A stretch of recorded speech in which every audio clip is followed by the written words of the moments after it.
Yes, this is an important development that comes at a time in which the Syrian civil war, for the most part, is starting to wind down, and the sort of end of Öcalan's isolation, which has been going on since 2011, is very significant, not only for the situation with the PKK in Turkey, but also sort of the grander Kurdish issue across the border in Syria as well. Why was it that the Turkish authorities decided to let the PKK leader have access to his lawyers? There are different assessments. Some people think that this is a more cynical plot that has to do with domestic politics and Erdogan's efforts to gain greater support from Kurds in Turkey.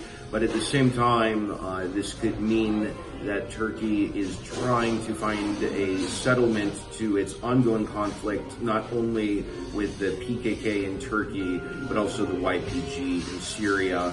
Nonetheless, it is clear that there are many issues that will make this process complicated, including certain countries in the region that would like to see the YPG remain in conflict with Turkey, because some regional actors believe the YPG is a force that can be used to counter the expansion of Turkish influence into the Arab world.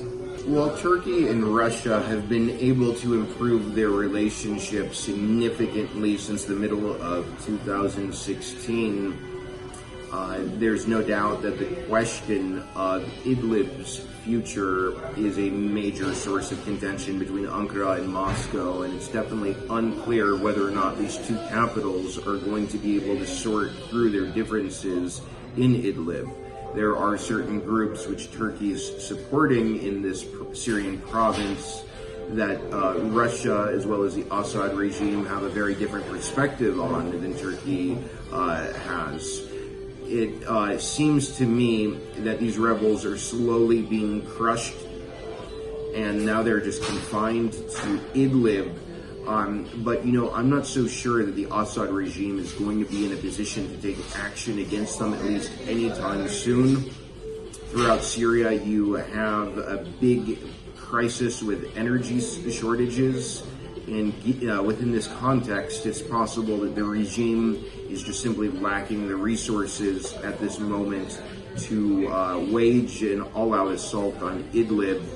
It also seems that while Russia has problems with some of the Turkish-backed groups in Idlib, Russia might also want to caution the Syrian regime against taking such an action, because one of the most important goals that Russia is pursuing right now is to bring Ankara and Damascus toward a rapprochement. They want to see these two capitals restore diplomatic relations. Unquestionably, a Syrian regime offensive in Idlib that could potentially create major sources of instability along the Turkish border.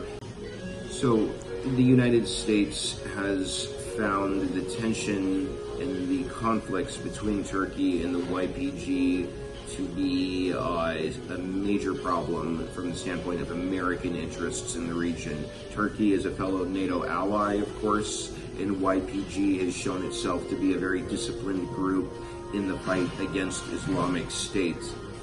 The U.S., and certainly this administration, would like nothing more than to see Turkey and the YPG reach some sort of peace agreement and coexist side by side.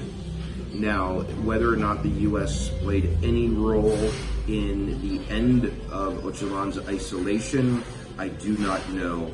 It is possible, yet I've seen no information that would